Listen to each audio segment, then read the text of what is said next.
نور موږ نه غواړو چې افغانان په وینو کې ولمبېږي. هیڅ چاته به اجازه ورنکړو چې نور د ما هزاره ورور، د ما تاجک او ازبک ورور او د ما پښتون او ایماق او پشهي ورور اقلا یو ویښته ته تاوان ورسوي. نور نه د ما تاجک ورور جنګ غواړي، نه ازبک جنګ غواړي، نه پښتون جنګ غواړي، ټول ستړي شوي دي له دې حالته. نو اوس موضوع دا ده کله چې جنګ نه غواړي څوک نو څه کول پکار دي؟ انتقاد وکړه، سالم انتقاد نظام کې. زه درته وایم، زه له دې سټیجه اعلان درته کوم چې موږ په نظام کې خود نیمګړتیاوې شته، اما د نیمګړتیاوې خو په دې معنا نه چې ټول نظام په مخ چپه کړو بلې خوا ته داسې خبرې کوو. راسه د څوک چې سالم انتقاد لري خو ته راسره ودرېږه، راسه ته څنګ ته ودرېږه، ته یې راسره جوړ کړه. راسه ته دې وروره دغه طرحه راوړه، که تا سره اقتصادي طرحه وي، که سیاسي طرحه وي، که صنعتي طرحه وي، که دا د دولت د ساختار او د سیستم جوړونې طرحه وي، راسه ته راسره ودرېږه، جوړ به یې کړو که نه په ګډه به دا وطن جوړ کړو. دا نظام د دې ظرفیت لري چې د هر چا انتقاد واوري. هر څوک، هر ځوان، هر مشر، هر کشر کولی شي چې خپلې طرحې له دې نظام سره شریکې کړي او په ډېر درنښت به د تاسې په طرحو باندې کار کېږي، له تاسې نه به مشورې اخیستل کېږي. بله موضوع د همه شمول موضوع ده. موږ نه پوهېږو چې نړیوال همه شمول ته کوم تعریف وړاندې کوي. که د همه شمول تعریف دا وي چې دا د داسې یو نظام وي چې په دې کې د هر قوم، هر وړ شخص، هر مستعد شخص خپل ځان وویني، نو دا خو ده. ولې په دې قوم کې، په دې حکومت کې تاجک نشته؟ ولې په دې حکومت کې پشهي نشته؟ په دې کې پښتون نشته؟ ښه، که چېرته تعریف دا وي نو دا خو ده.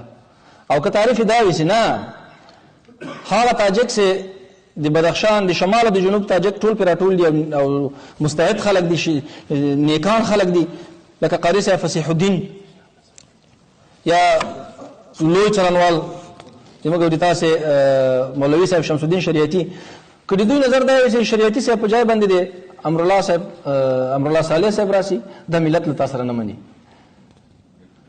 دې ته هم شمول نه وایي. که وایي چې د حنفي صاحب په ځای چې په نظام کې دریم سړی ده، د دې په ځای د دوستم راسي، دا له تا سره خلک نه مني. که وایي چې د عامې روغتیا د وزارت د پلان او د پالیسي معین غیاسي صاحب هزاره ده، نظري صاحب د اقتصاد وزارت معین هزاره ده، که د هغه په ځای د محقق صاحب او سرور دانش صاحب راسي، دا تا سره ملت ولس نه مني، خپله هزاره نه در سره مني. نو کوم همه شمول نظام؟ نظام خو همه شمول ده. ډېر خوشحاله یم چې تاسو مخکې ولاړ یم او اسلامي امارت تاسې ټول خپل زړونه بولي.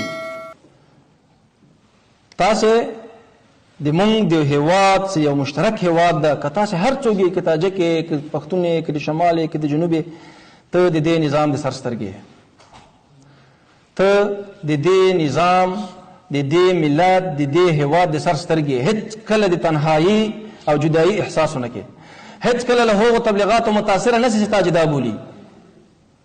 دا هیواد د ما او د تا ګډ هیواد ده.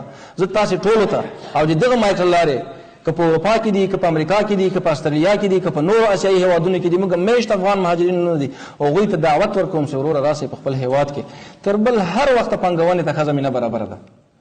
نظام در سره ولاړ ده، صنعتي پارکونو کې درته ځمکې درکوي، برق درته درکوي، د خامو موادو په وارداتو کې په ډېرو برخو کې محصول معاف کړی، یعنې ډېر سهولتونه دي. دا نشته چې یو والي و، یو وزیر و، یو وکیل و، یو څوک درته وایي چې ما ځان سره شریک کړه.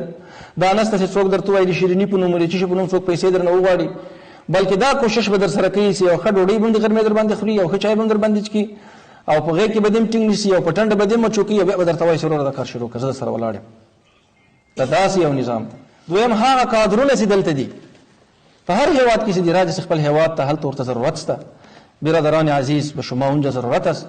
بیاین که نظام خود را، کشور خود را خودمان بسازیم. اعتماد با نفس قدم اول کامیابی است. این پدیده را باید از ذهن خود دیگر دور کنیم که ما نمیتونیم که خود ما کار کنیم تا که خارجی ها نباشه و پول نباشه و پلان، هر چیز ما کرده میتونیم به نصرت الله سبحانه و تعالی، اگر ما و شما متفق و متحد باشیم.